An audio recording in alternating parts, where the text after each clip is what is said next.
leave meeting. Recording. I think it's recording. Yes, it said recording in progress. Okay. Well, hello everybody. Welcome back to the next installation of the Bacon and Eggs podcast. It's been a while. It's December 4th, 2023. And I'd like to introduce my esteemed guests back from about a year ago, maybe 2 years ago. I don't remember. But I got Alex and Hunter here. I just want to start off by saying, one, thank you guys for making the time to do another one of these. I've really enjoyed them. I'm glad to have them back, and just kind of curious what you guys got going on in your lives.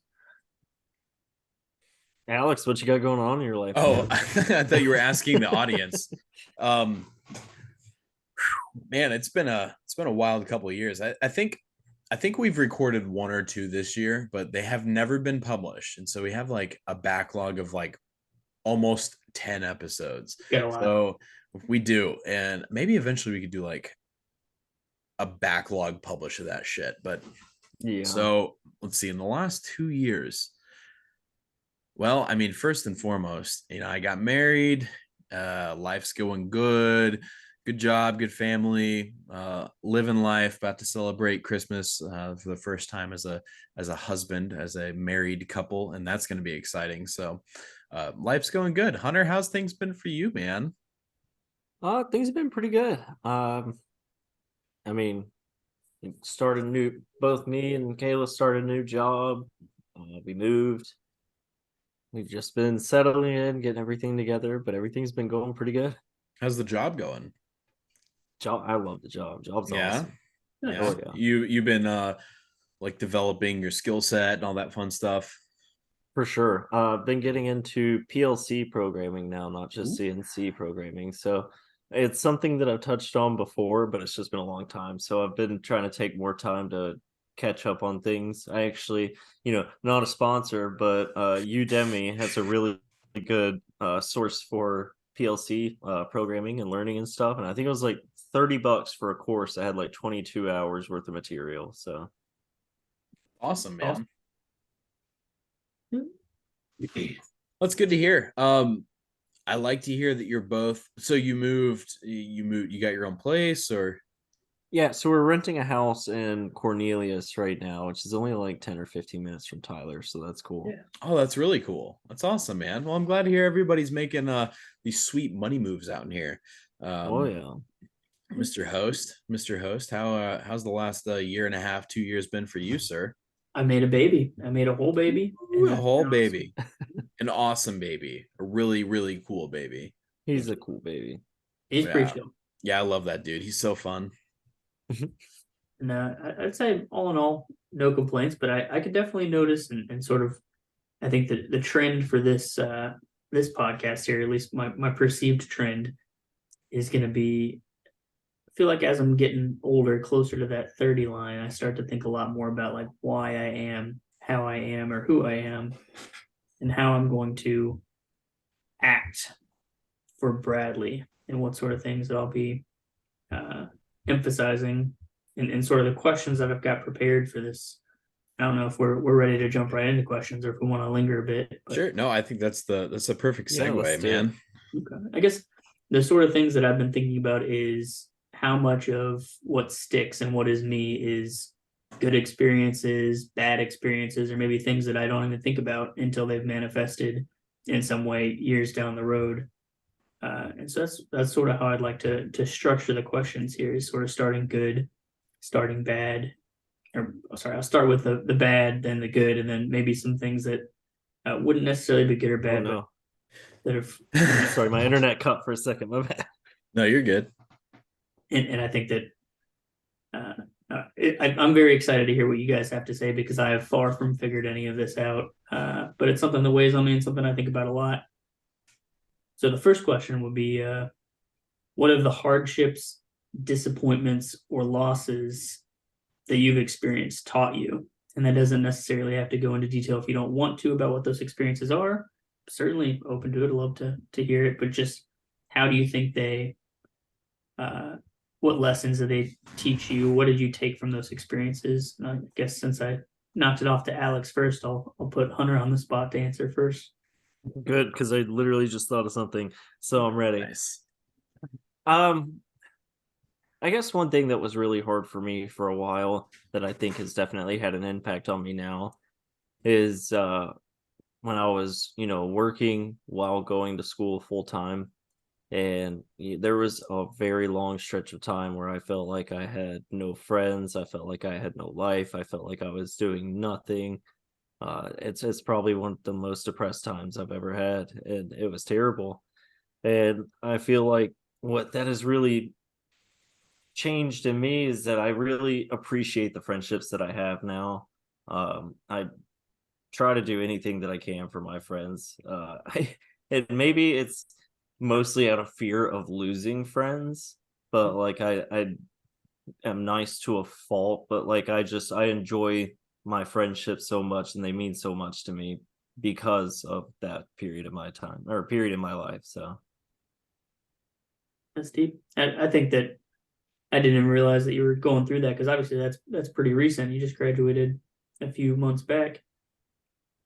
I mean, it was mainly in the beginning. I did make a lot of friends along the way, but it was really tough in the beginning stages just because I had quit my first real job, which was my apprenticeship and everything. I had left, basically all that I knew was this little safe space where I just learned this. I was doing good at this job. This is, the only job I'd ever had in this industry. I went somewhere brand new, started college right away, just immense load all at once, just mentally. And I think that's what really got to me. What do you think you said you've taken away from that experience is that you value your friendships a lot more. So it sounds like a net positive, even though when you look back at those times, do you still think of it more negatively, or do you think of it more like, wow, look what I have now? I definitely think of it in a negative light in the sense that I'd never want to be back in that space again. But I definitely also look back and think to myself like I'm in a much better place now, and I can appreciate that I'm in a better place. That's awesome. I'm glad that you are in a better place after that experience.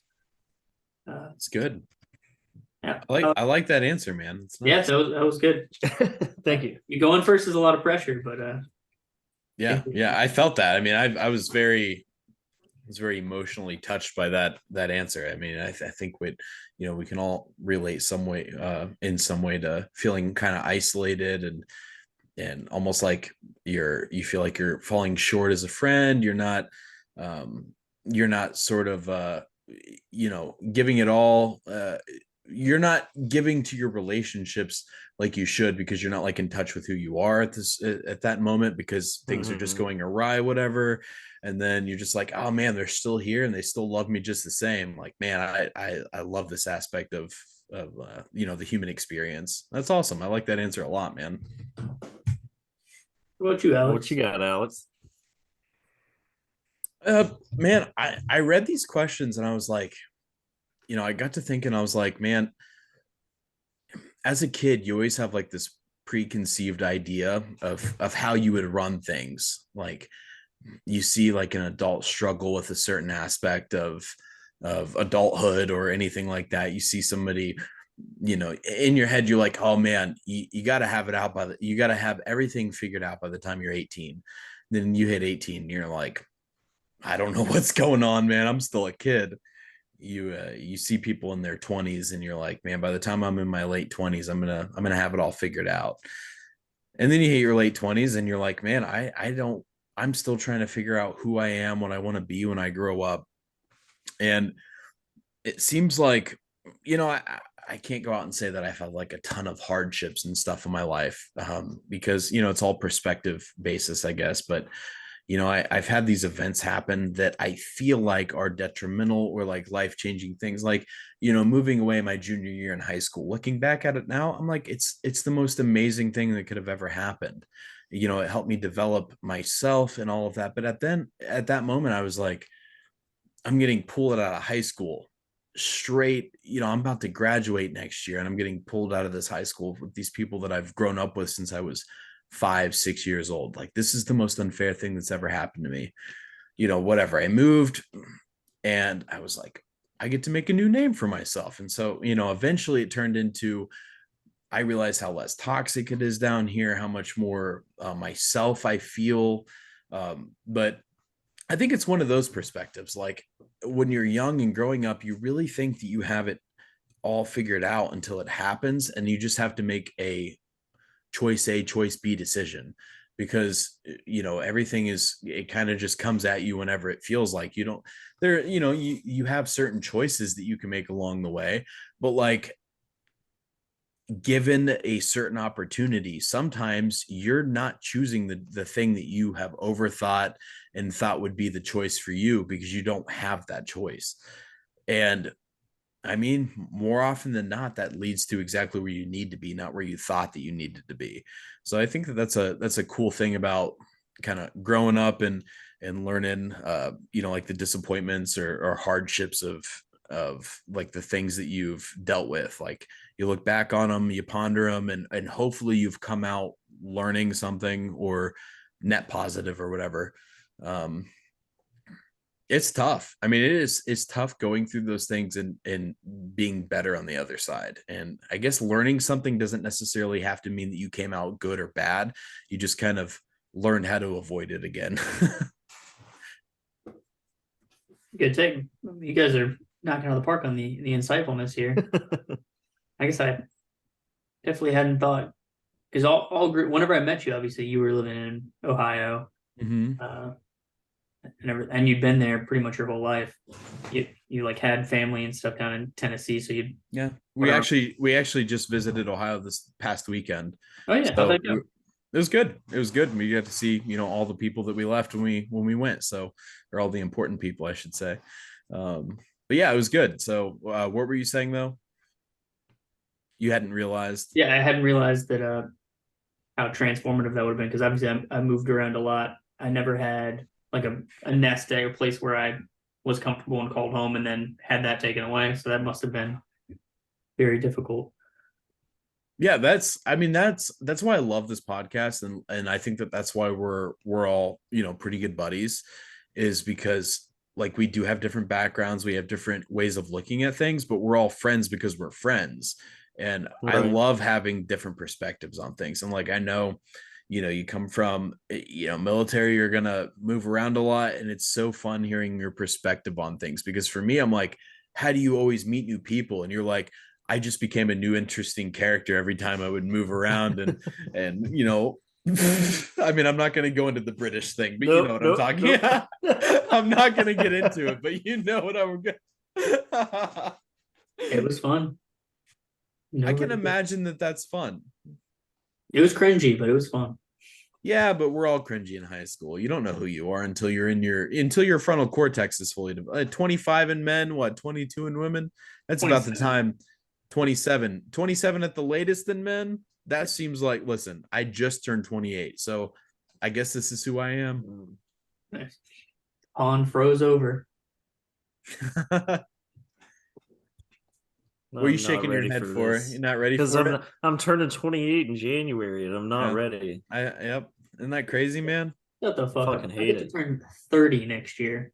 Like in 6 months, I turn 30. Yeah, but you're Tyler. Yeah, you're the person that has their shit together the most, okay? That is true. I'm very structured. You've always been that structured son of a bitch.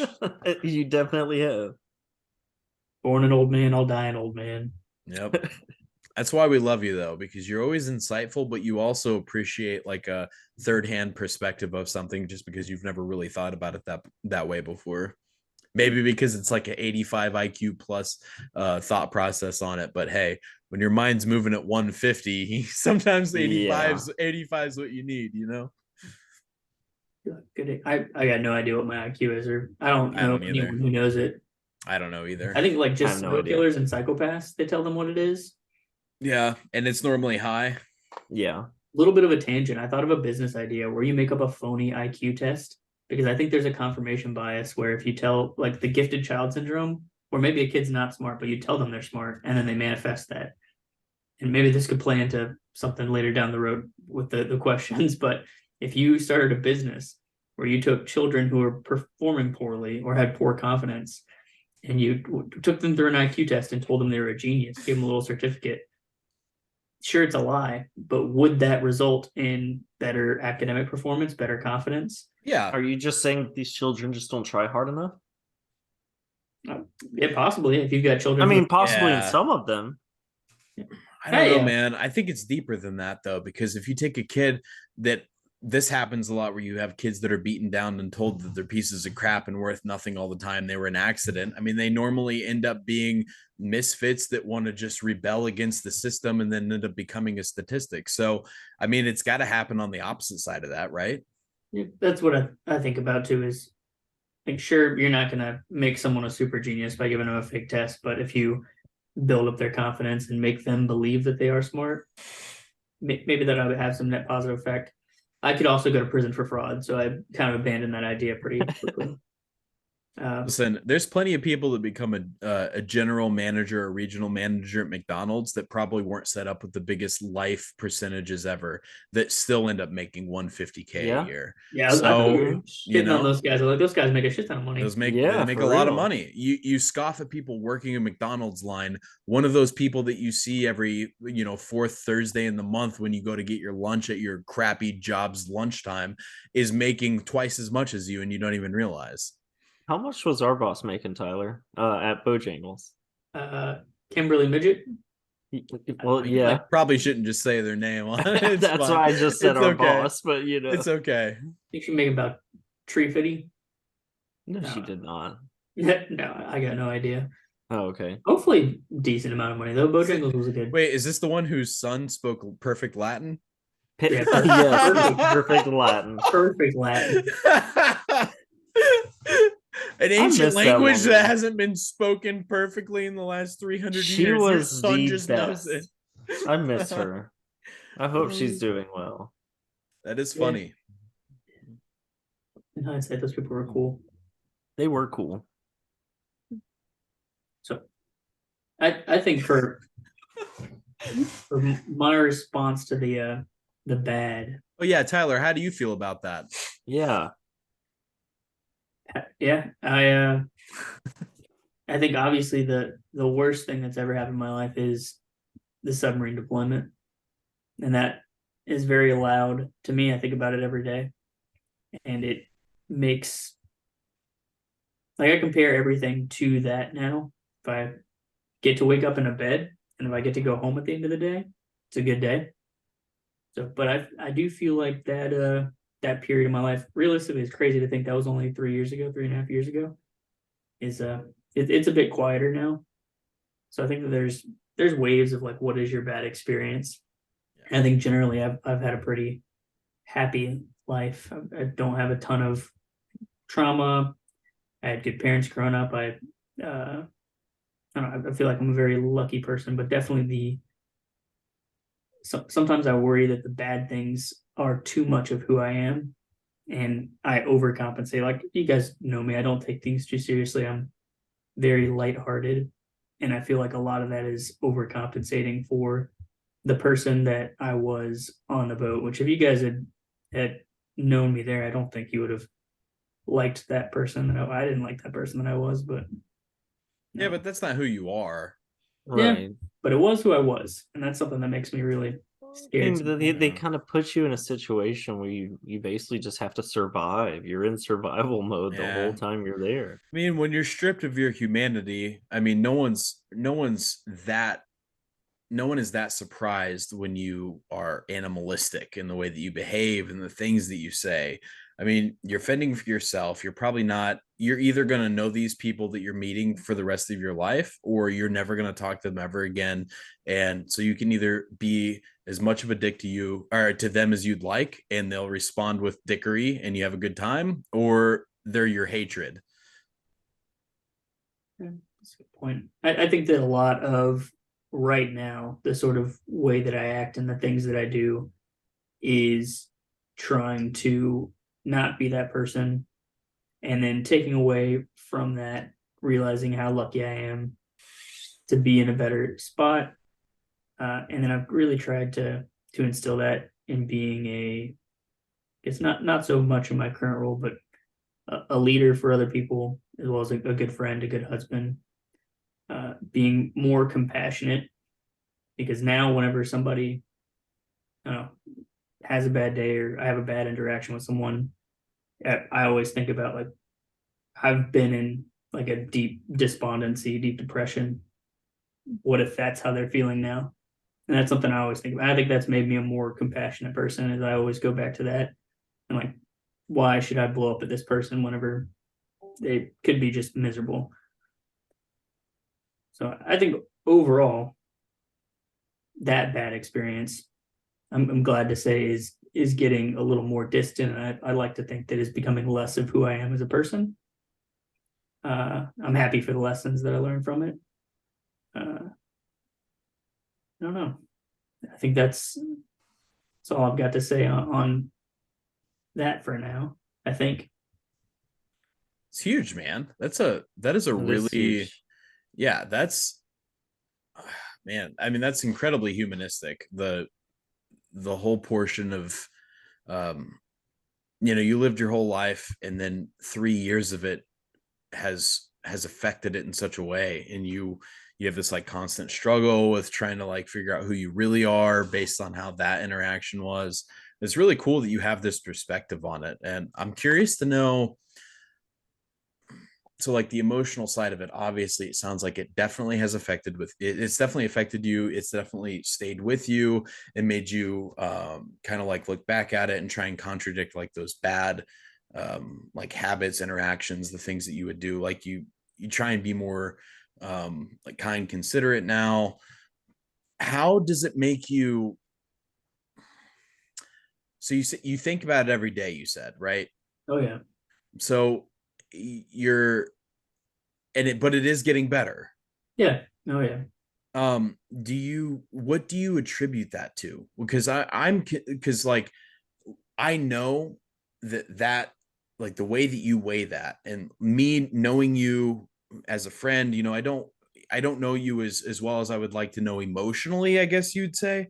But like I think about how I handle things, and I'm just like, sometimes I think in my head, I'm like, what would Tyler do? Because he would fix this situation immediately. He would have like really good advice on how to fix this financial issue, this or that, like these different aspects of it. But like thinking about it on your perspective, how do you think you came into better like terms with that situation? Because you did, which is good, and you have a better outlook on it. But do you have any like perspective on how you did that? Yeah.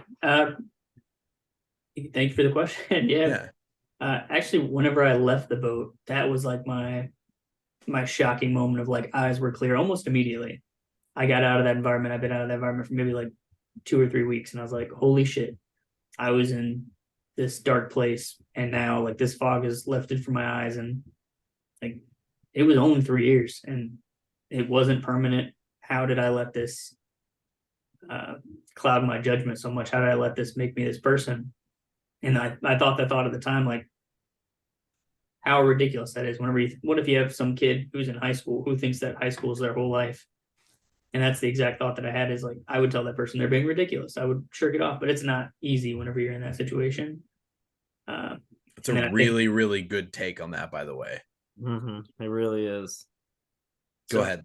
I feel like a lot of people, like when situations get bad, and they do for everyone at one time or another, they're usually not years and years. It's usually this couple month, maybe couple week, maybe even couple day period where you're in this dark spot.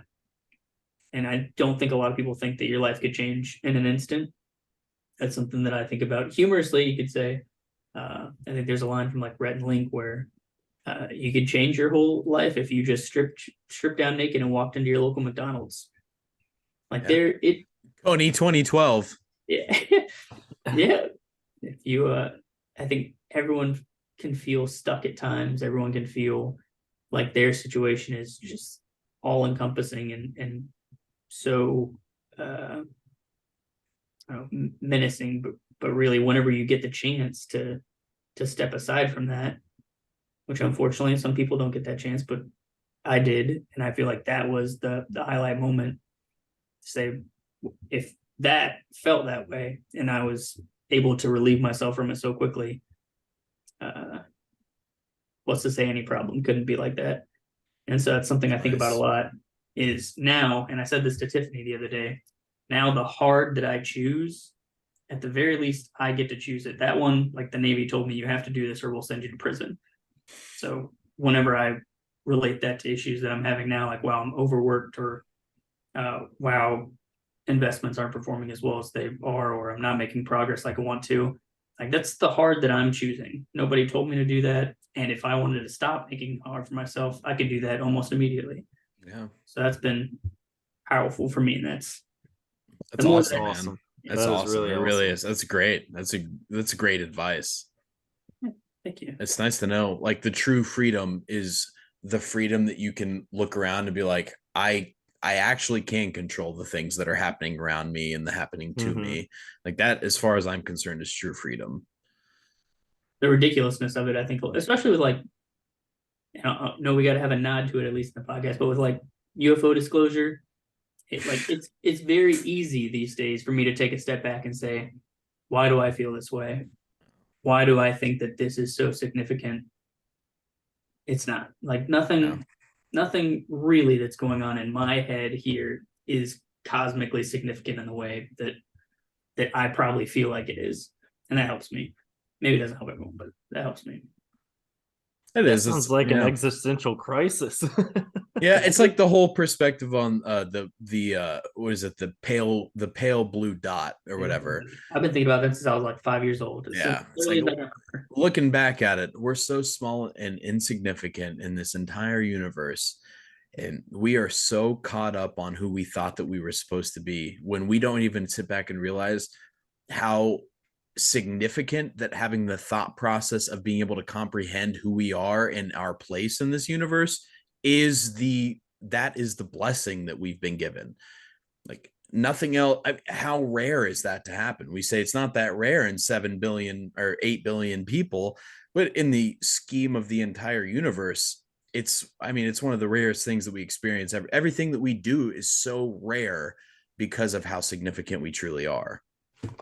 And we get caught up on the small things. I mean, it's hard. It really is. It's the hardest thing that you ever deal with is knowing that the thing that you're going through is insignificant, but it feels so detrimental.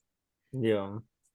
It's like getting to that stage where you're able to just like battle those things and come into terms with it. I mean, that's one of the biggest accomplishments that anyone can do.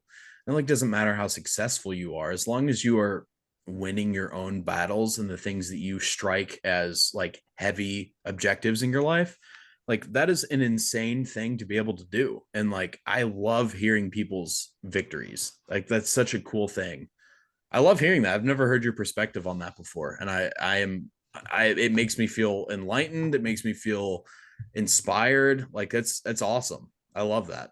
Thank you. I appreciate that. These questions are phenomenal, dude. Super. I have super one amazing. question for you. For me or for? Yeah, for you.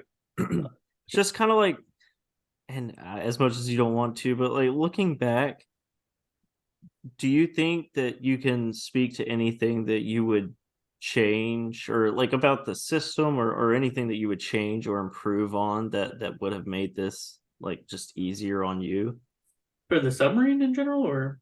Yeah, I mean, just that time in your life in general. If I was going through it, I think that. Ooh, good question. Yeah. So it's specific because the problems that I had on the submarine aren't specific to submarines. I think I've learned that since, and I've experienced those since.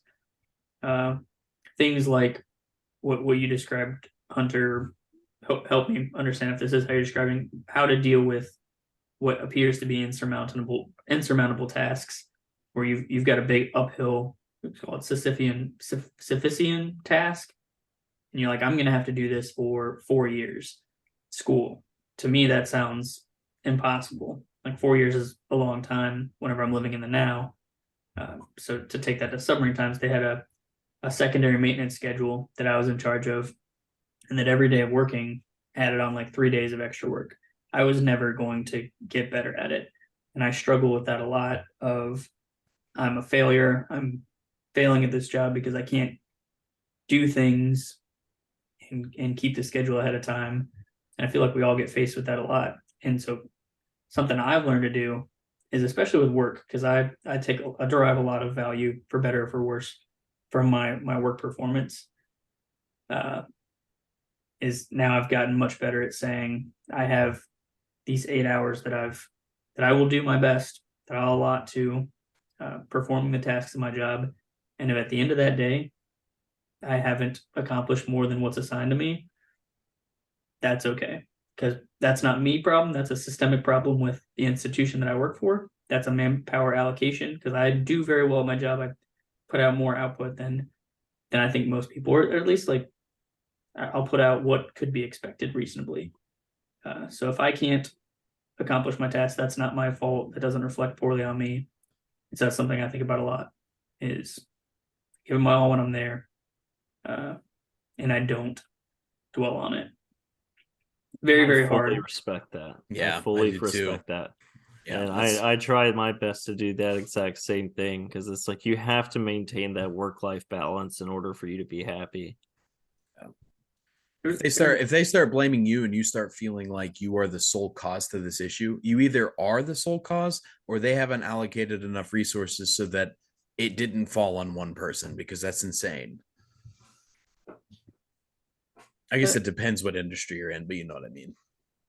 That's how I think about it from like a management perspective, program management perspective, resource allocation, is that it's not my fault. And people, like in any industry, will try to make that your fault, and it's not. It might be your problem, but it's definitely not your fault. It should never be one person's fault. I mean, if you fail completely, then if you didn't lose your job and you're still in charge of the issue, it might be your actual problem that you caused. But if you feel like you're always just fixing everyone else's issues around you and you're trying to keep everything afloat, then it's probably a resource issue. And I think that's sort of what I'd consider a personal character flaw, and I think it's a character flaw for a lot of high-performing people, is they will allow their good performance to put them in a position where they're compensating for other people. And in an organization, I don't think that's a good way to work, and it means that you're poorly managed.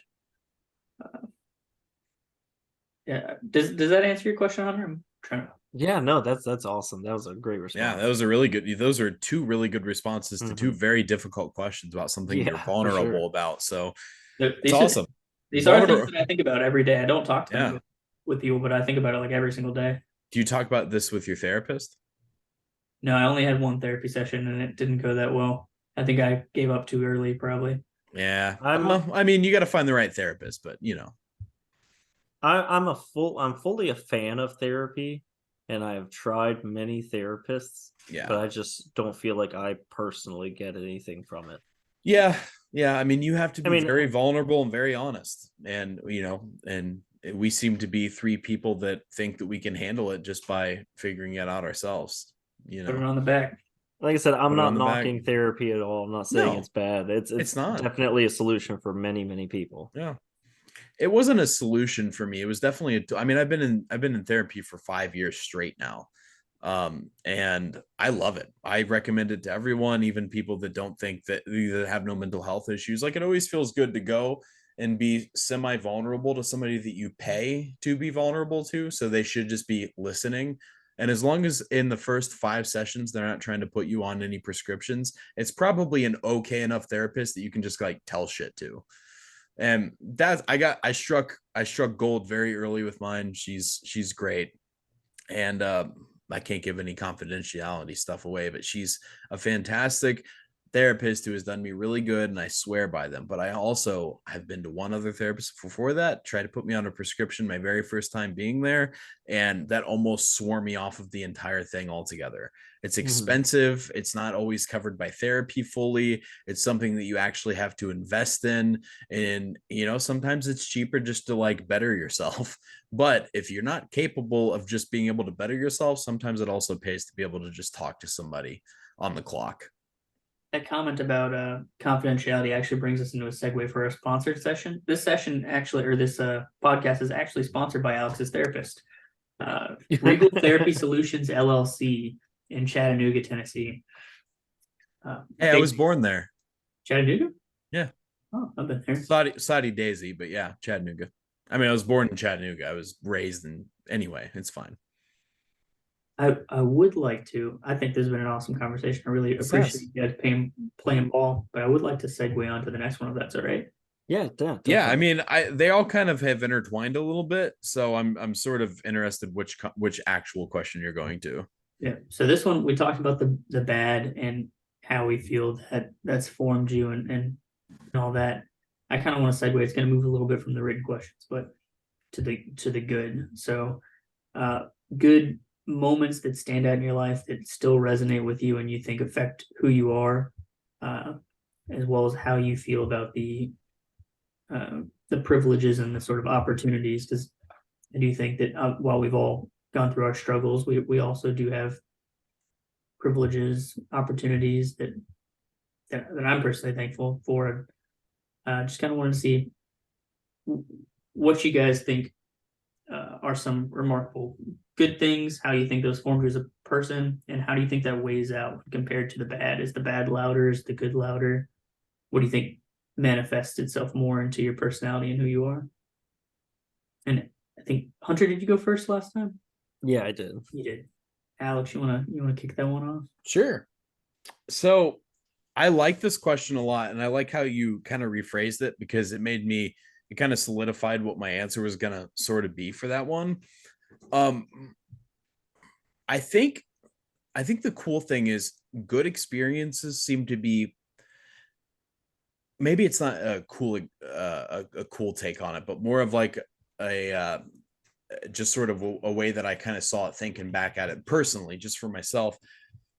Good experiences seem to be shorter lasting than the bad ones, as far as like how much they can sort of affect or impact your life, or kind of like what your decisions are. For me personally, it's like when I'm going to bed at night, I'm not always thinking about like really good happy things that happen. I'm thinking like, oh, I go to bed at night thinking like, oh shit, that time I got caught smoking a cigarette at the park and my dad was disappointed in me.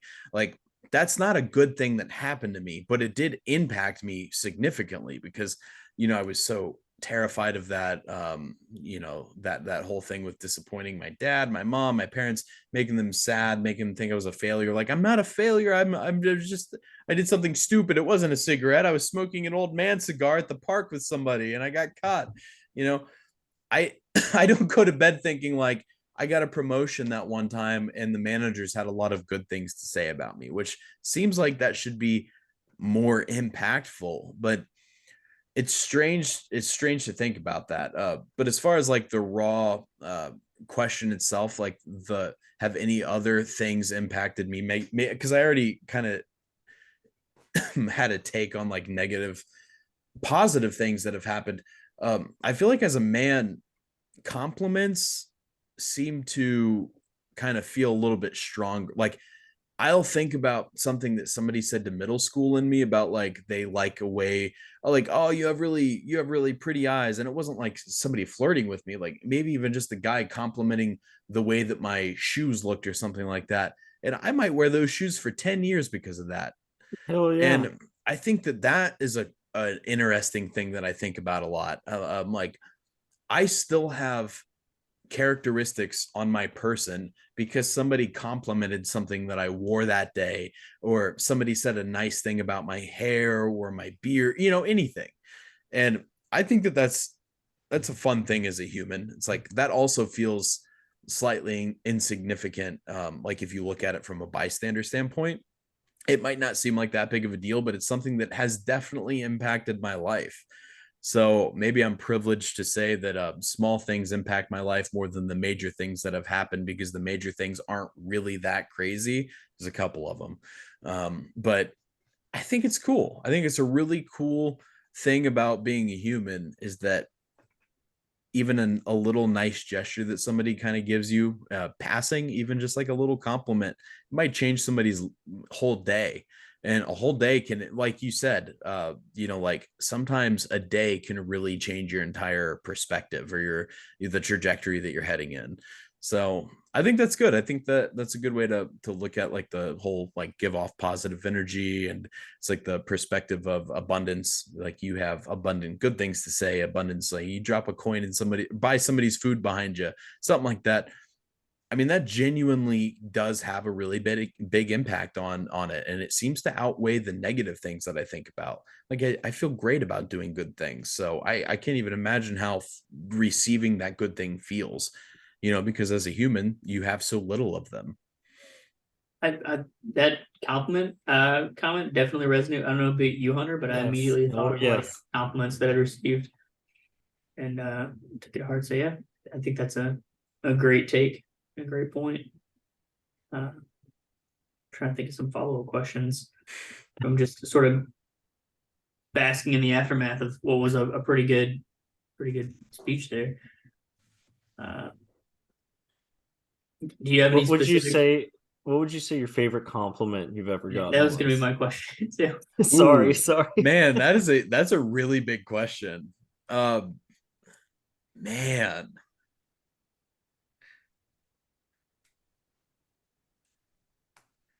I had somebody tell me that this was like in middle school, like my angsty middle school, like junior high times, that and I was like, listening to hardcore, I was listening to like emo and hardcore stuff, and it was always like hair in the face, like and I was laughing at something sometime, and this girl in passing, just like a mutual friend, not anyone I had any attraction to or anything like that, but I admired as a person that were, like a good person around me.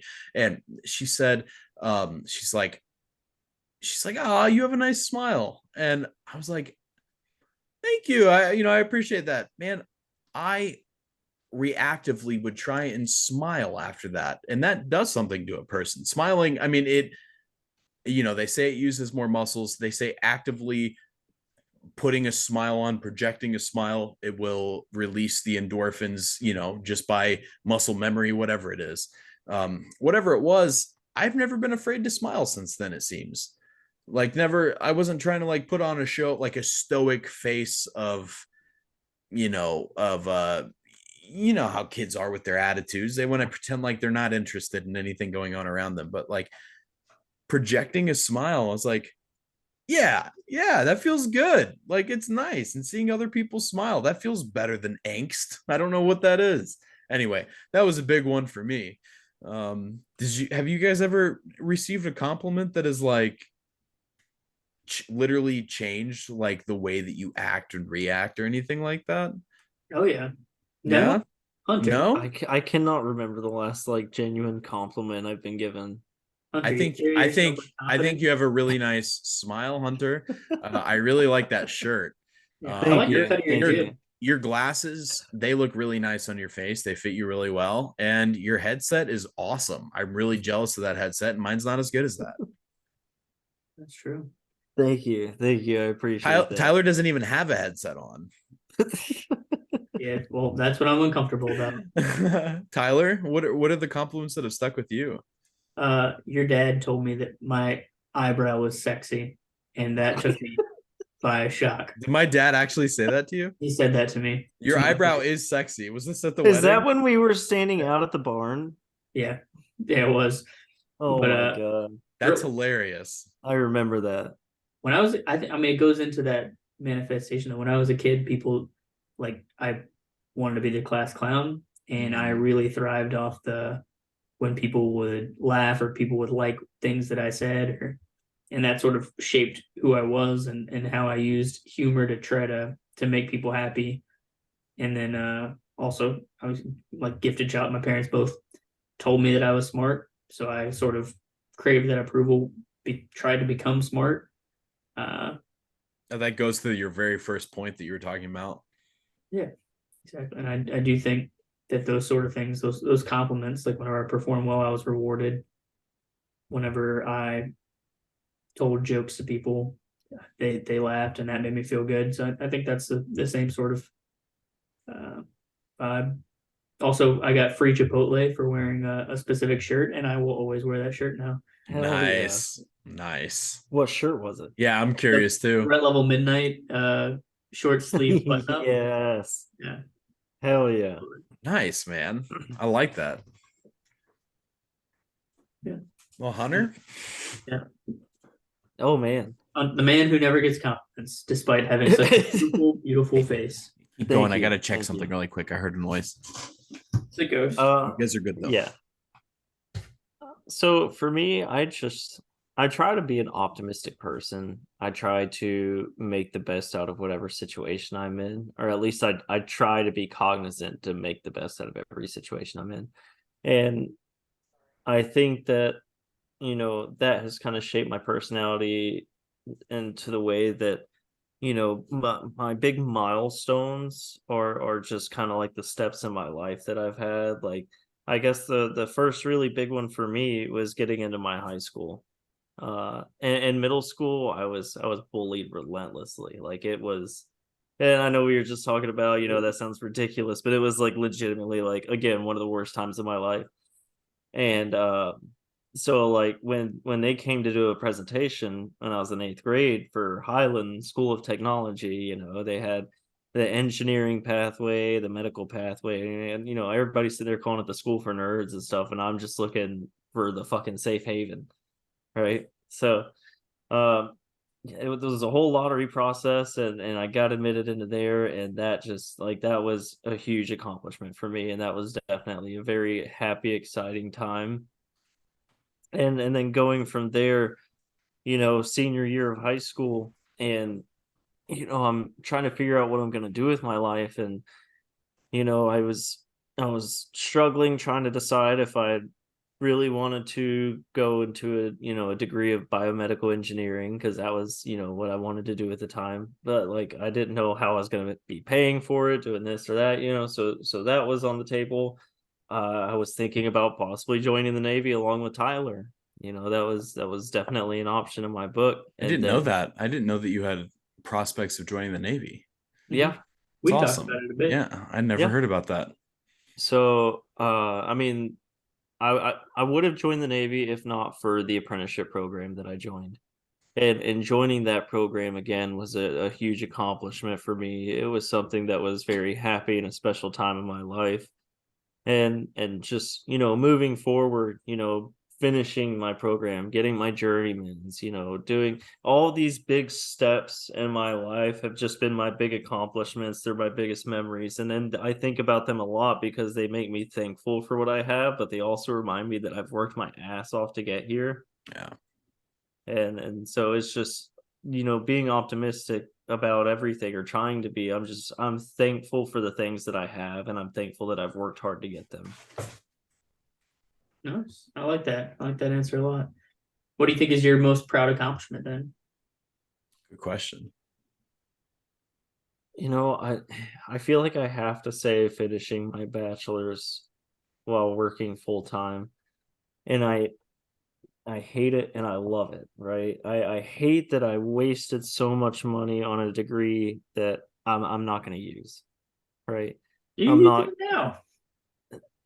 I'm not going to do software engineering. I'm not. You're not And going to to be develop. completely honest, no, and to be completely honest, I don't want to. The whole 4 years made me miserable, and I just got completely put off by the whole idea.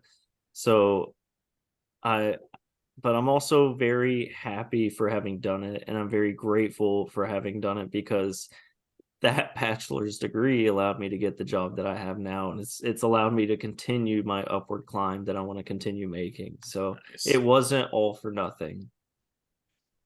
Yeah, that's good. It definitely made you a unicorn in the job market. Yes, it did. It You have definitely experience and the degree. His did. current, without getting too specific, they've been looking for a machinist who knew PLCs and was basically a software engineer. They've been looking for over a year, not even a single applicant, from what I'd understood. And I just happened to be in passing, was talking to one of the guys at work who was the hiring manager for the role, and I was like, "You're not going to believe this, but I know someone who has that role," and I'm pretty sure Hunter was in like within 2 weeks of that. Has it been beneficial getting that job, that position? This job has, I mean, I can't even tell you what it has done for me so far. I mean, one, just the step in pay was amazing. I mean, like a 22 or 23% pay increase.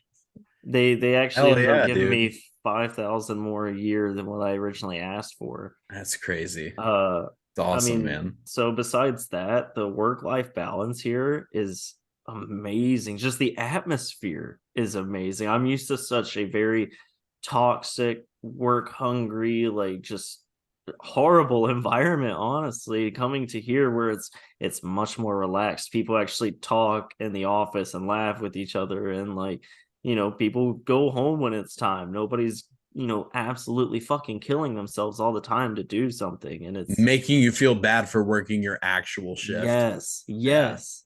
Oh my God, I can't tell you how freeing that is. And it's made my mental health a lot better because of it. I'm still just getting used to it. And from what I've heard already, he is held in high regard. I just had an email today with Gary Fagan where I told him I was in Syracuse. He's like, oh, don't worry, I shouldn't have messaged you anyways. I think Hunter's probably better suited for this. And I was like, Oh, yeah, which issue you're was it? Was PLC. it the 30 line? Pull it up. It was an issue with PLC system for It's probably the HMI on the charge station. probably. Yeah, probably. That's probably what it was. Yeah. It was a 30-second fix, and they waited all day before they came and got me. But the thing is, before Hunter was there, that wouldn't be a 30-second fix. That'd be like maybe a 30-day fix. Have to wait for, they had a contractor they were hiring that would fly from New York who would do all the PLC stuff. And that would cost thousands of dollars. We would be footing the bill for the contractor's travel, and we'd get what I'm assuming is probably an outrageous invoice at the end of it. That guy still never sent me any programs. Well, I'm gonna have to go around to every PLC and just download the program that we have. and he's I don't know what he's doing.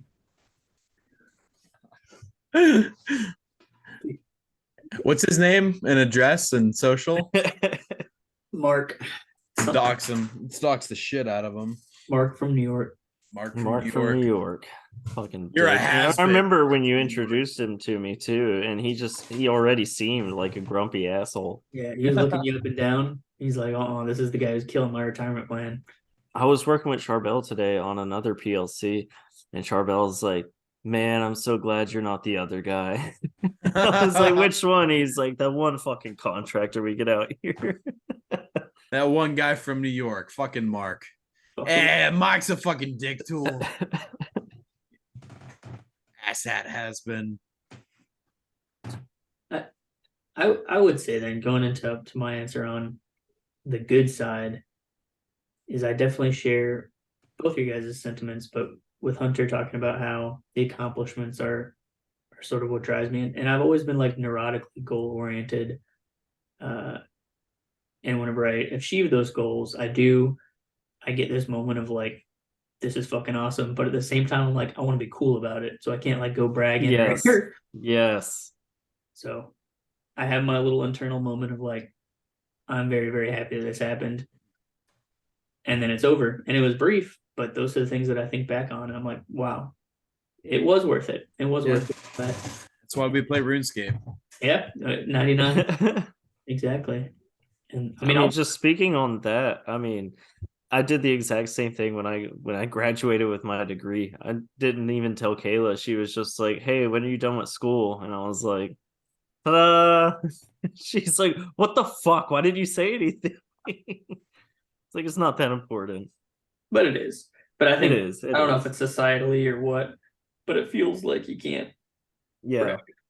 You just have your little moment. You wave your flag. You say hooray. Mm-hmm. And you don't want to. That's why you gotta tell people though. That way they can make a big deal. It's never too late to have a graduation party. True. No, it's okay. Yeah, we could throw a. Honestly, we could do like a celebratory graduation party, marriage party, trip. whatever, camping trip. Exactly. Yeah, we should do a camping trip every year for our yearly like successes. I think that's a really cool thing. Yeah, but maybe like a 20-minute hike in next time. Yeah. Oh, don't be a pussy. Come on. on. How far did we hike? 3 hours or something? 17 hours. It was more. Yeah, it was more than 3 hours. It was like 5 hours or something. Yeah, it was roughly. We did almost 20 miles total on a weekend. which, I mean, it's not really that bad. What's bad is the weight and everything. That was what made it really hard. I loved every second of it. Yeah, I'm not it was gonna a good lie. I really enjoyed. I love the struggle getting out there. We're so tired and like we accomplished something. I mean, like that's my version of like trekking into the Colorado wilderness to shoot down an elk or something. I mean, don't get me wrong, it was an amazing time, and I wouldn't. We change almost a killed thing, you. We but almost killed you. We really did. I had a smile on my face the whole time it happened. You did. I'm good. I'm good. I just remember laying face down on the rock going, 50 feet beneath you. That's great. I will say, maybe this is a hot take, but something that almost annoys me is compliments and recognition from my superiors. Like getting a you did a good job award or something, like, aggravates me. I'm like, I do Really? not, that is not what motivates me. I don't care. I don't want the Really? recognition from my superiors. Wow. That's interesting. I wish I had more positive feedback. What makes you feel so uncomfortable about it? It feels so whenever I think about management structure, I think about they are trying to reward good behavior in order to replicate that good behavior. And it feels so disingenuous to me when they're like, I'm giving you this so that you continue to, like, I'm doing my job. I'm going to do my job one way or another. But something that, so I don't like those sorts of words. I don't like whenever managers are like, hey, I just want to let you know you're doing a good job, because I don't care about that. I think that I know that I'm doing a good job. If I'm doing a bad job, I know that too. What does make me feel like a big sense of pride, very important to me, is compliments from subordinates or moments of truly, you see someone that you're teaching who gets it, actually gets it, and then later, like when you either see them teaching that good thing to someone else, or when someone comes up and like tells you, hey, thank you for X, Y, and Z, it helped me do this. So sometimes I'll get messages from people I've worked with who, like, I've helped out either teaching them or writing them letters of recommendation, or people still in the Navy, something like that, who'll reach out to me and say, hey, just want to let you know this impact that you had on me. And those things mean a lot to me. I hope I've told you thank you. You definitely helped me. Yeah. Well, I don't think I helped. I think that you helped Carrier a lot more than I helped you. I just sort of facilitated the transaction. I was a middleman. Well, that's why Tyler's so good at doing helping people with their like cover letters and all that fun stuff. He's really good at helping you sell yourself. That's something I'm working on. Sales is the new thing, so I'm starting to read some books on sales. That's something I'm really lacking in. Yeah, both my answers for happiness were professional, and that's probably not the best. Obviously, my wife and my son make me very, very happy, and I do feel like, kind of touching on Alex's point, that the happiest moments that I have are like the little, when I decide, like, I can think in the moment, wow, this is a really happy moment. This is impactful. I want to remember this. I just have like this very calm feeling. And I'm like very content. Like, this is nice, but I don't dwell on that. I don't think about that for weeks down the road. It's sort of just there in the moment, and then it's gone. And it's still important. It's still an important moment. But I think that something with this question is I don't manifest that as much as I should be as to like how I act. And I wish that I chased those moments the same way that I chase seemingly arbitrary career milestones. I think that going forward, that's the sort of thing that I'd like to see change in my life, is chasing those moments and how to facilitate those moments rather than career goals. Oh, that's awesome. Yeah, no, it really is. I mean, we can make fun of like, you can make fun of the granola witchy type that's always like, oh, manifest goodness and all that all the time. But you know, I run into like super negative mind thought patterns and stuff all the time, and it's not necessarily, my life's not any harder than it was the day before when I wasn't having those thoughts, but it's because I'm hounding myself with negative, a negative attitude about something that I think is, I mean, just not like looking at the good things, more or less, if not to be shorthanded about it or whatever. Not like, it's hard. It's hard to, you want to beat yourself up about the stupid stuff. You want to linger on the stuff that you could have done differently, but you're not like all the time. And that's your whole perspective on like setting the standard for your forward life being, it's not as bad as it was on the boat.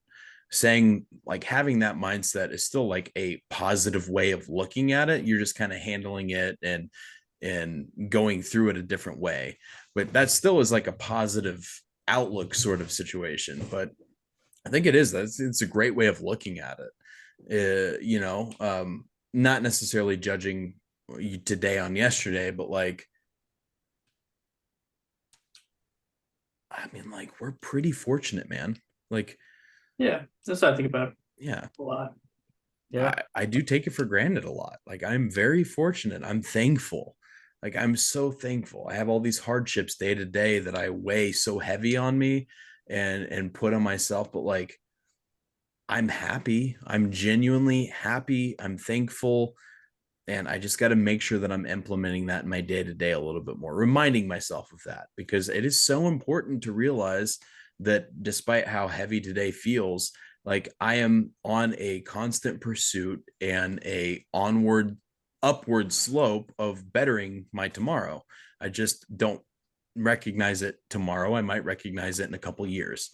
There's nothing wrong with that. Amen.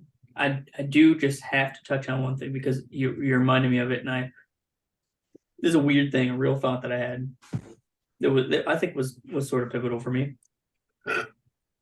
You guys watch Game of Thrones or read the books? Yeah. Yes. You remember the scene at the Castle Black where Jon Snow is beating up on all the Night's Watch guys, and he gets this realization of like, you were trained in fancy castles, sword fighting. These people don't. I thought about that because I came from like a very competitive place in the Navy, very competitive place with like the steel industry when I first got out of the Navy. And the first time I moved to working in a management position, and I'd be frustrated with like, why don't these technicians know what I know? Why don't these technicians why are they so dependent on me? This should be easy. I had to step back and think like, how fucking lucky am I that I went to a place like, yeah, it was hard, but I got like MIT level education for free. And my whole job for 2 years was just to learn electrical equipment, electrical technology. Like, people don't get that opportunity. School doesn't do that. Like, for that, I had to take a step back and say, like, I am genuinely lucky to have had that, and to expect other people to have had that opportunity is not reasonable.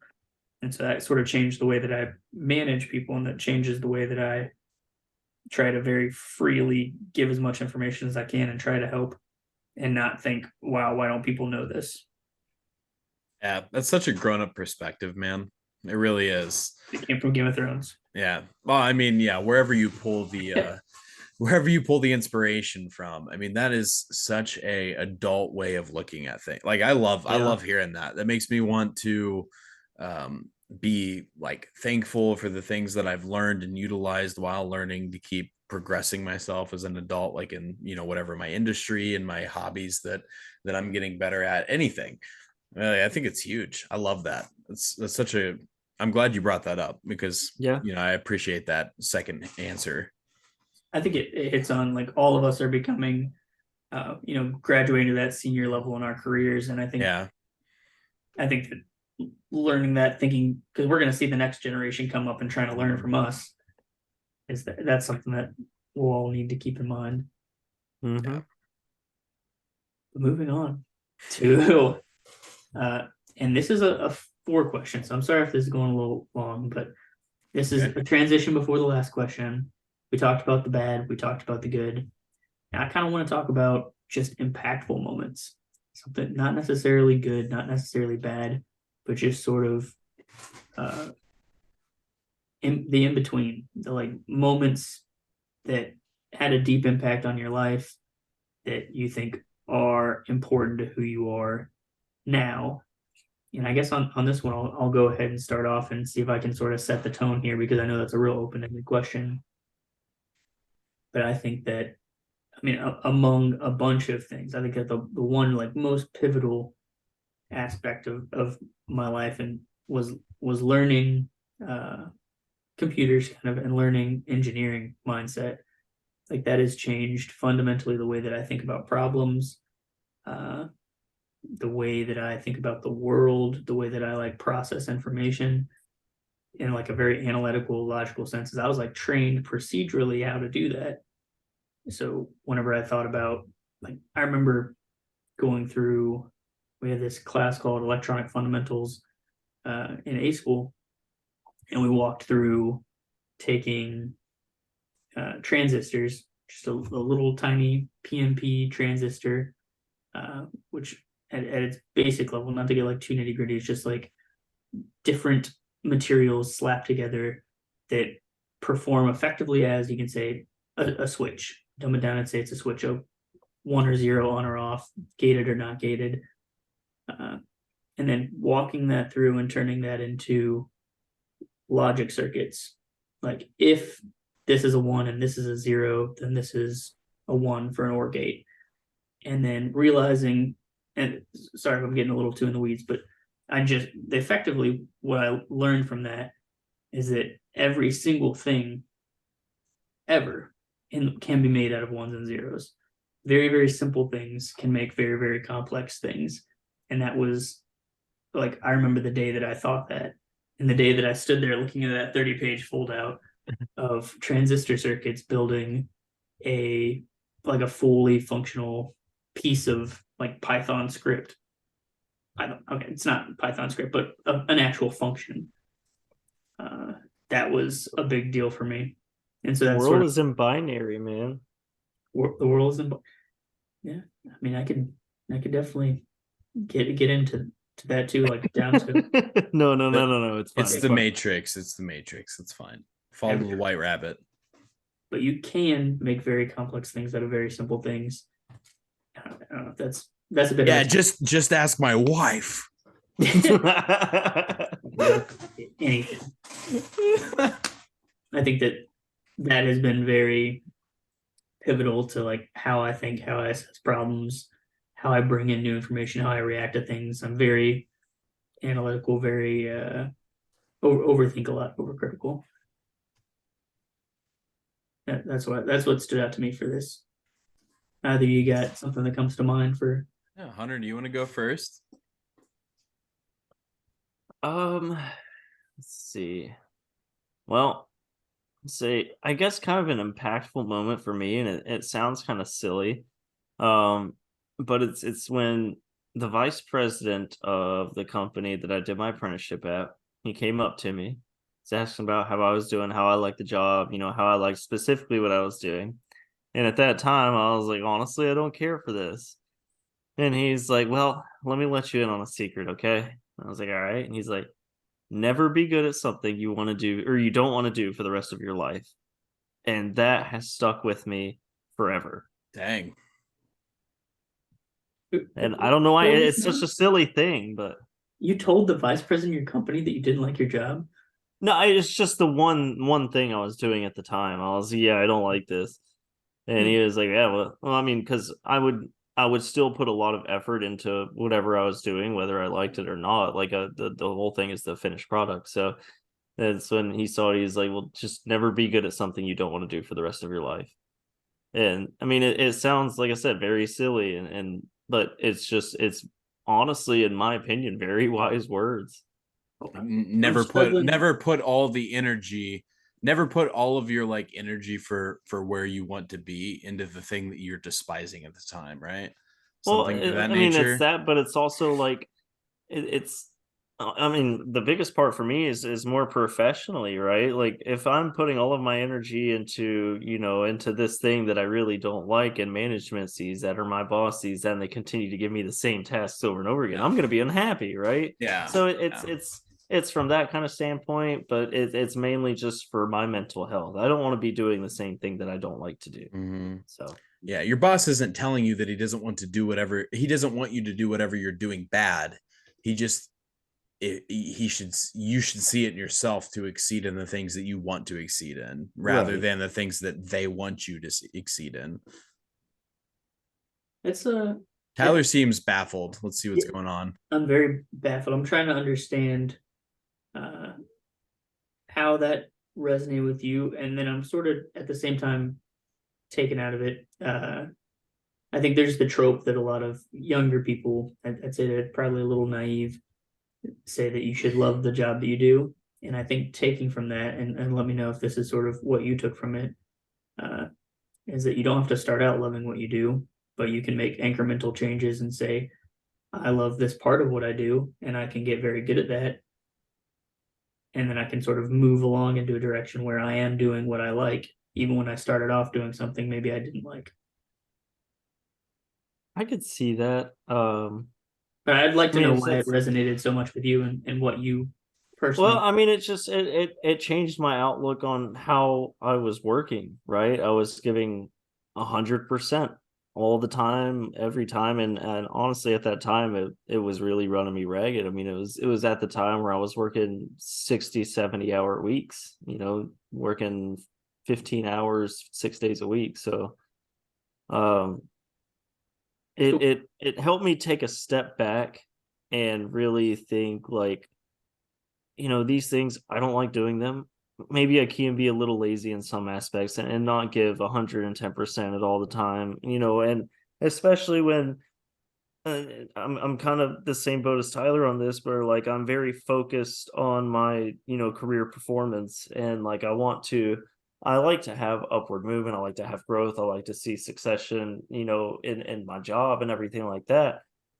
So what do I want to focus my energy into and show to my boss and management that I'm passionate about, that will get me into a place that I like and doing work that I like. And I'm definitely not of the mindset that you have to love what you do, because I think, I've done a little bit of, you start something as a hobby and it's a lot of fun, and it gets to the point where it feels like work and you fall out of love with that thing. So I don't want to say it's that kind of mentality, but I want to not dread my job. I want my job to be at a very minimum tolerable, I don't want to feel like I'm hating coming to work. Because I mean, you spend way too much time working throughout your life to be miserable doing something. I'm curious, what specific things did you change following that advice at work? I mean I guess the biggest one would have to be choosing not to go into software engineering after spending $100,000 on the degree. After I graduated, Kayla, she pushed me hard, and she was very upset with me for not looking harder for jobs and everything. Because we both knew I could be making more money, but coming out of school, already being so burned out and not wanting to do it, it was extremely difficult. So instead, I chased what I love. I love, a manufacturing setting. I might be, getting off of the floor and not doing, the things that I originally loved, but I still enjoy what I do, and I'm very happy to do what I do. I think I get it now. And I do think people I hear a lot of people say, like even Tiffany with her undergrad, but like, I'm not doing the thing I got a degree in. 50, 60 years ago, people didn't get bachelors in X, Y, and Z. They just got a Yeah. bachelor of science, bachelor of arts. They didn't have these specifications. Like I think that the piece of paper lends credibility, allowed you to get the role that you're in now. And I'd say that the experience, the learning that you did for that degree helped you in your current role. So I'd say that you're definitely using the degree. I feel like a lot of people feel pressure to use what they specifically studied. And I don't Yeah. think that's what a college degree was supposed to be for. I think it was always supposed to be a general level of knowledge and understanding. I think it was originally, but like you said, we've got so many different career paths and everything now. You basically are shoehorned into one thing. Yep. But even then, if you had a PhD electrical engineer who came to work at Carrier, they'd be starting off like anybody else. Yeah. Cool, they would know harmonics better, but Right. unless you're in academia, it's not gonna change what you do actually hands on, which is what jobs are. So Hmm. to my knowledge, maybe there's some other sectors. Yeah. that's what I think about it. Obviously, my degree isn't just like the quickest bachelor I could get, and it gave me a check in the box to get my job. But I don't dwell too much on like, wow, I'm not doing nuclear engineering technology. But everyone Humble that I know. brag, humble brag, humble Yeah, brag. man, Jesus. No, Thanks, actually, man. there's a very negative connotation about engineering technology degree amongst engineers. So it's anti humble brag. Anti-humble Okay. brag. Yeah. Wait, why is that a thing? So electrical engineers, if you get, I have an ABET accredited engineering technology degree, which is not an engineering degree. So I can still get my professional engineer's license in North Carolina, but I need to work as an engineer for 8 years after my degree. So I can't get my PE license until Okay. 2030. Gotcha. So it's Yeah. definitely, So you're a journeyman plumber, but you're not a plumber. yeah, I'm not a master plumber.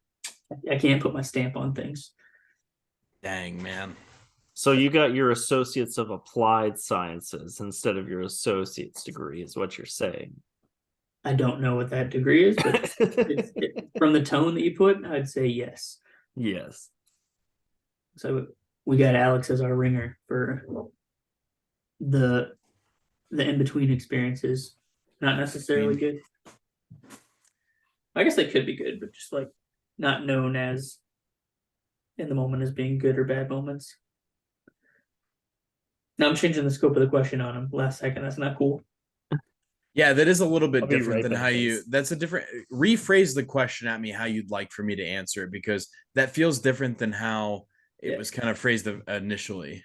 So, what we've talked about the good experiences that have an impact on your life today, the bad experiences that have an impact on your life today. I want to talk about the other impactful experiences. Yeah. Yes. Yeah. So that does help me re-answer, because I kind of had an answer going in my head. So that is, thank you for rephrasing that for me. I heard something like eight years ago. I was listening to a pod. I think it was like last podcast on the left or something, and I heard one of the hosts on the show. They said something to me, or not to me, but they said something on the podcast that like it resonated with me so hard that I think about it. I'd say I probably think about it at least like 3-4 times a week. Um, he said something to the effect of, your mental health is not your fault, but it is your responsibility. And you said that before. Yeah, and that is something that I love to talk about, to go in like in depth about. But for me, that's like the first time I ever heard like an adult that I kind of looked up to at the time phrase something that was like, the way that I'm feeling, despite how I want to blame all of my experiences that have taken place, I now have to take initiative to change the way that I feel so that my future experiences are more positive or in better light than.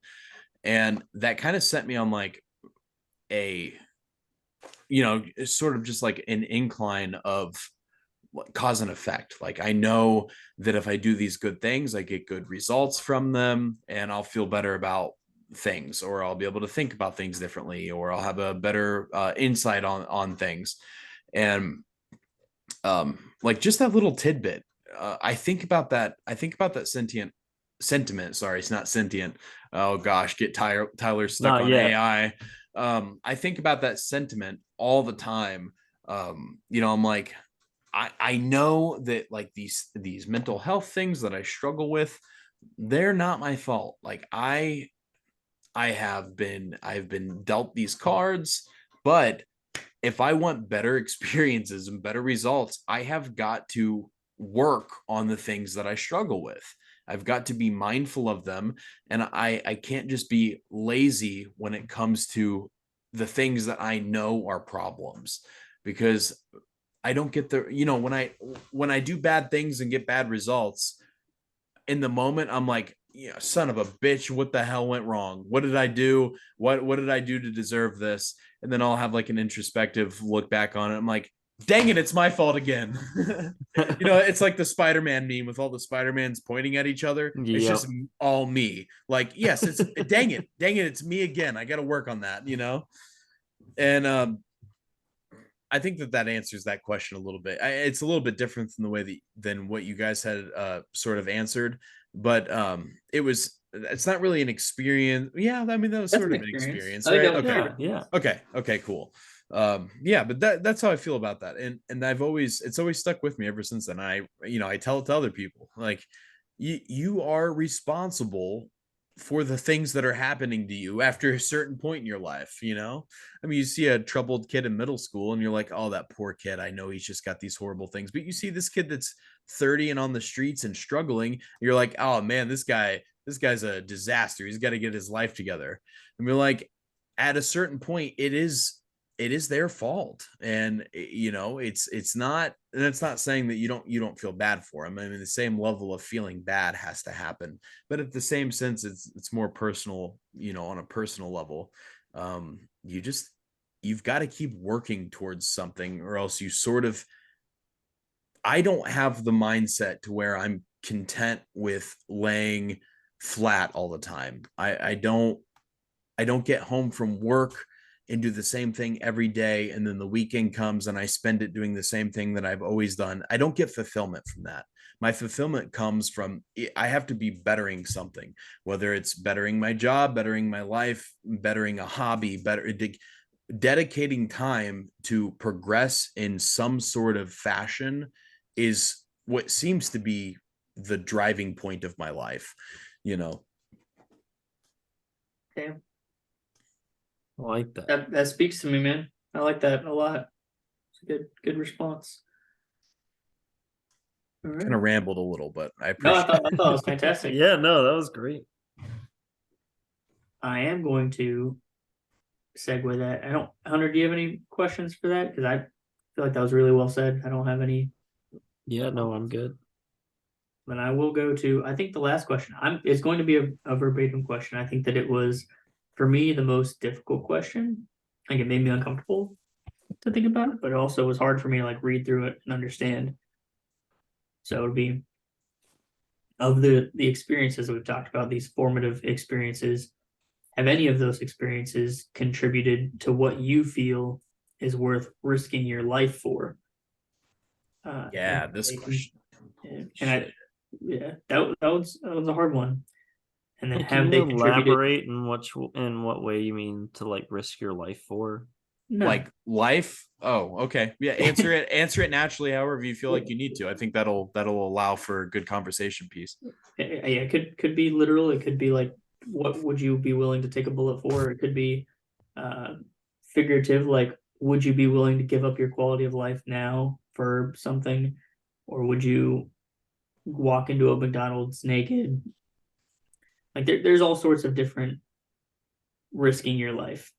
But the question would be, have any of your experiences contributed to what you feel is worth risking your life for? And have those experiences contributed to what gives your life or work great meaning? Such an interesting question, dude. I guess oh, sorry, go ahead. Do you want me to start, or you? I mean, I have a thought. Let Hunter, let Hunter roll with it, man. I was just gonna say, like, as far as my end goal, right, is to be able to provide a very happy and comfortable and fulfilling life for me and my family, right? And everything that I do, aside from things, some things I may do for myself, but everything I do, at least professionally, on a day-to-day basis, is me trying to get to that point. And, with the big moments that I've had and the successions that I've had, I'd have to think that I would have to risk, my life in order to be able to have these things that I do and to be able to provide, what I want to be able to provide, because that is what's most important to me. Good point. So incurring risk to reap the rewards of continuous improvement? I mean, if it's like, I don't know, I guess it depends on, and it sounds stupid because I'm saying it depends on the risk when you're literally asking about death, but it's like, it's hard. Does it, well, take it literally to life and death, then what in your life is worth dying for, do you think? Damn. I mean, I would say, my family. Um, and honestly, no, it sounds stupid, but like I want to say my career, but I don't, right? Because, if I got fired, could I go out and get another job? Yeah, probably. But at this point right now, like I feel like I'm in a very good spot in that Well, I have the freedom to do. Go ahead, sorry. well, I'd say your job isn't necessarily your career. It can be your career, but like if you Okay, lost your job at care, you would still have your career. right. Yeah, I guess that's the point. Yeah.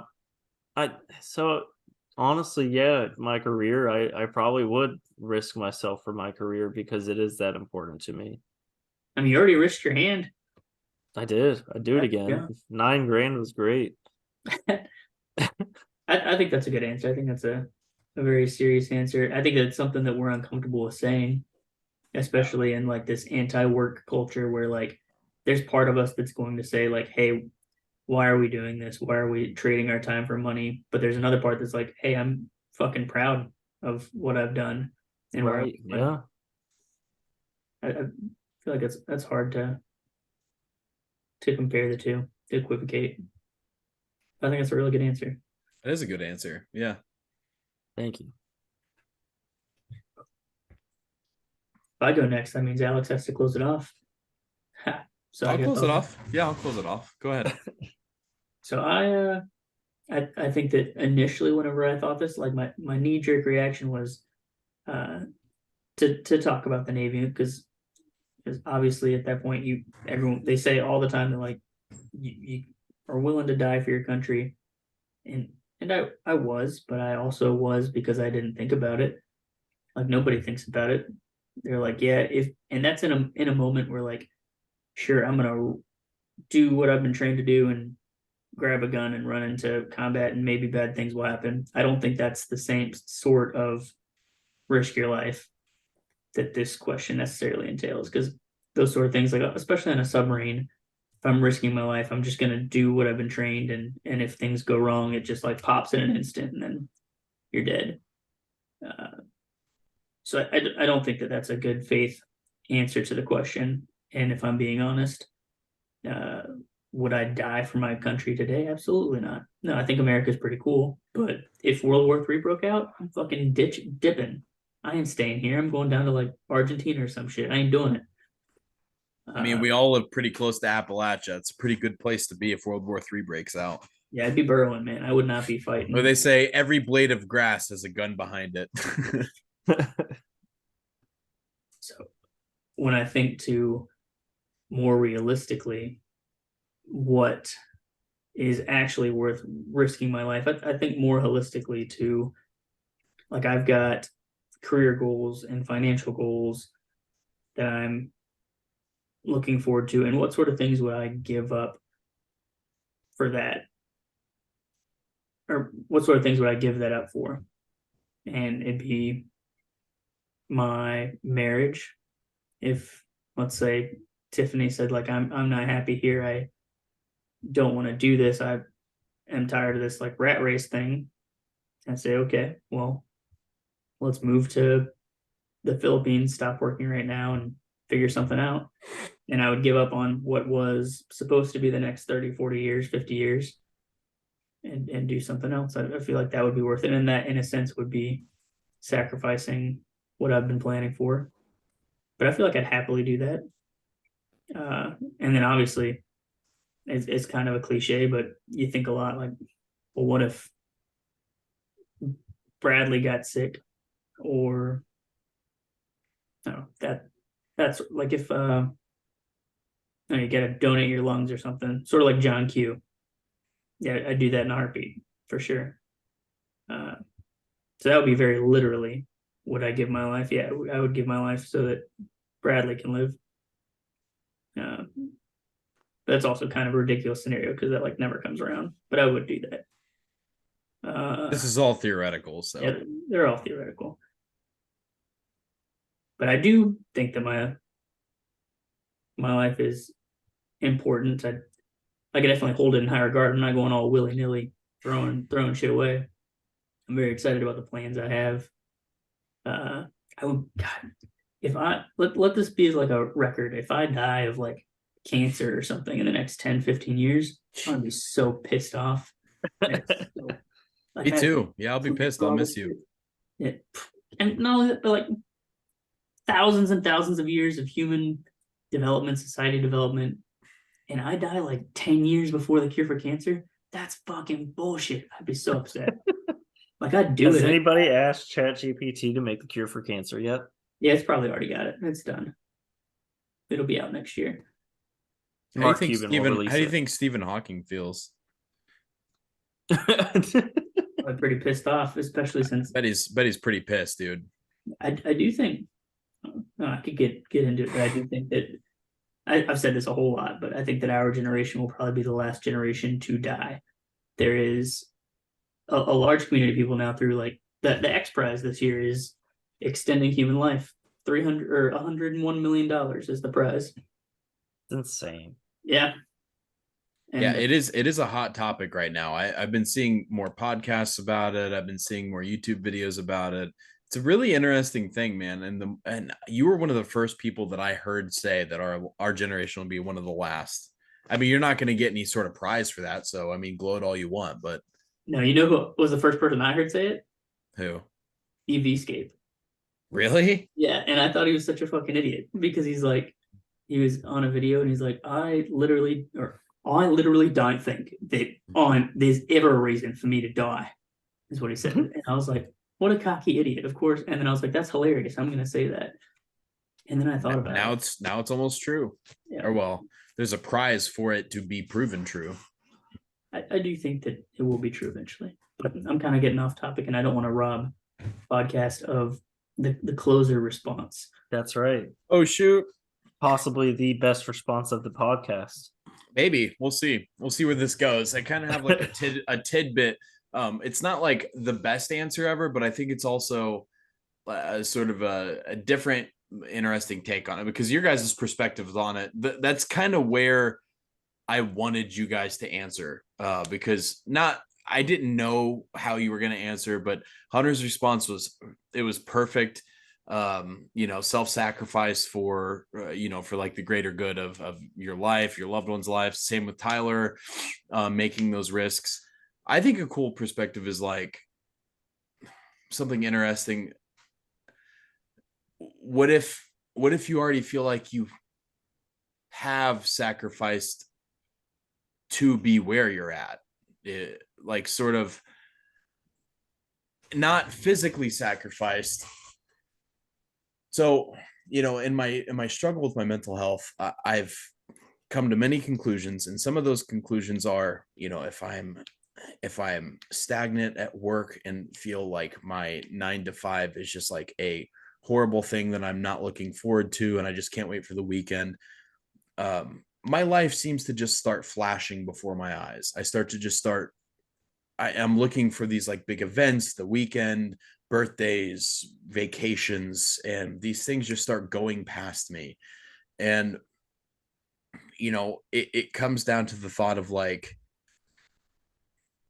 I feel like there's been times where I have made the sacrifice of being at this place and being miserable and feeling so distraught and unhappy. And then all of a sudden I'm given an opportunity there where a promotion, whatever it may be. And then I'm not worrying about it anymore. I enjoy my day. My days are long again. I'm not looking forward. I'm looking forward to the end of the day where I can come home, spend time with my wife, do events throughout the week, be motivated still once I get home. But like the more miserable that I was during the day, all day long, I felt like that misery stuck with me until I laid in bed at night. And so I wasn't able to grasp onto, because unlike a little bit, unlike you guys, my life is not really like my job is that I have a full disconnect between my work life, my home life. Like as soon as I clock out, I'm like, I don't even worry about work anymore. However, I can say that that is sort of the sentiment that I want to live by. It's only so true because I'm not that strong of a person emotionally, mentally, physically. It does take a hold of me. It does, it grasps me, and I'm not able to get out of this whole mindset of, man, if only my day job were a little bit better. And I guess that goes to the whole, aspect of like constantly trying to better yourself, trying to do like shoot for your goals, whatever. I just think that sometimes I feel like there were some sacrifices where I had to make where I was just like, I got lucky where I'm at. I don't want to say I've gotten lucky. I've worked really hard for it. They took advantage of, or that not took advantage, but um they allowed me to utilize the good aspects of my personality and the things that I'm good at. They properly are utilizing them now in the company, which is an awesome thing for them and an awesome thing for me. But there was a 2-3 year window where I just did the bottom level thing in this position and was so miserable there that like I barely enjoyed anything else that was going on because I wasn't proud of who I was. I wasn't proud of who I thought I was going to be. I didn't think that I had anything going for me. And then all of a sudden I'm like, oh shoot, I was working towards these things. I am now being utilized properly. I'm utilizing myself properly. I'm pushing myself. I'm able to see these things that I kind of was seeking. I was like seeking these things in the future, and now they're accidentally coming true because I was passively pushing towards them accidentally, despite the things that I feel like I was sacrificing. So maybe I was sacrificing my livelihood, not necessarily my life. Would I sacrifice the life for what I have now? Yeah, of course. My wife, my family, my livelihood, my friends, my entire family, my parents, sisters, everything. But like my perspective on it was like sometimes I feel like we don't recognize that we did sacrifice our life for the things that we have currently. Like Tyler, even being on the sub, Hunter going through school and going through work at the same time. Like you did sacrifice a whole lot of yourself for that. And thinking back on it, like, would I sacrifice now? I mean, but also looking back on it, did you already sacrifice something? That's a good fucking take. Yeah. No, that's definitely a great take for sure. I would like to key in on, since it's fresh in the memory now, thinking of the sacrifices from work specifically, and how hard it was, and how maybe endless it seemed in the moment. How does it feel basking in the glow of this recent promotion and this, pinnacle of your current success? And I would like to say I'm very proud of you. I think that's a Thank you. accomplishment. Thank you. yeah. I appreciate it. I'm still working my way up. But I was stuck in a little bit of a nook in the last, we've had some management changes. We've had some loss of coworkers, just due to, insubordinate sort of situations and stuff. And the company is progressing, and it has to make the sort of, horrible, hard, super difficult decisions that any company has to make if it wants to be successful. You got to remove the thorn before it gives you gangrene, and if you don't, you're going to constantly have that same thing that's hindering your abilities. And I think that comes from a personal perspective and from the perspective of seeing this company grow. Now I've been with them for 7 years. So in that 7-year period, I'm a tenured, worker at this place that I have in the last few years, I have taken pride in the fact that I have built my position from the ground up. They have to keep making new position names for me personally. This is the third or fourth position that I've had there that they just put a name on because they don't know what else to call it, because I'm developing skills and I have a want and a need to keep developing, myself, but skills in general, like just marketing experience, photography, whatever it may be, product specialization. Like I do desire to be better and to better myself. Now, I didn't, obviously my pride and joy is not dog treats. What can I say? But I will say them giving me that opportunity also makes me realize that I am proud of myself. Like I am proud of myself. And it's a hard thing for people to come into terms with, because I know that I am capable of a million times better than what I am giving out, but I'm not always capable of giving that much effort, especially when I feel like things are super hard and super difficult to contend with. It does really help me knowing, especially now, but each time something like this comes up, that it sort of ticks that box for you. It makes you realize, like, man, okay, my efforts are not for nothing. I appreciate that question, awesome. by the way. That's awesome. Yeah, well, that was a fantastic response. Sometimes I do feel like you down on your job by saying it's just dog treats, but really when you think about the skills that you have, like manufacturing and warehousing and all that, regardless of the product, you're still participating in the economy. And I'd say that dog treats, or like products for consumption from animals, has its risks and stakes and is just as valid a component of as anything else. Yeah. I mean, Definitely, it is, for sure. the first year of COVID, the company made $12 million. Like, it is a very profitable multi-million-dollar company. And that's hard to tell somebody when I tell them, oh yeah, I'm marketing for like a pet supplies. Oh, you work at Petco, you sell in Petco, you work a cashier at Petco. I'm like, no, it's a little different than that. Yeah. I feel like you've got a lot of people who like oversell their position, and then Alex definitely sometimes can undersell his position. Yeah. Where like you've done SEO, marketing guru, photography, administrative, like X, Y, and Z through the business. And sometimes when you ask about it, he'll be like, sell bully treats. I do. Damn. I do that a lot, don't I? I appreciate you saying that, because my therapist says the same thing to me. She's like, she tells me you don't give yourself enough credit for the accomplishments that you've made, and and the successes that you've had. And it's just in my mind, I see any payroll under $100,000 a year, and I look at myself, I'm saying, like, how am I ever going to do anything extra in my life? I can't afford to do anything extra in my life. If you're two major emergencies away from total financial collapse, then you're failing completely in your life. As far, in my head, those things just like go over and over. And I'm like, I'm building towards success. I've got to give myself that.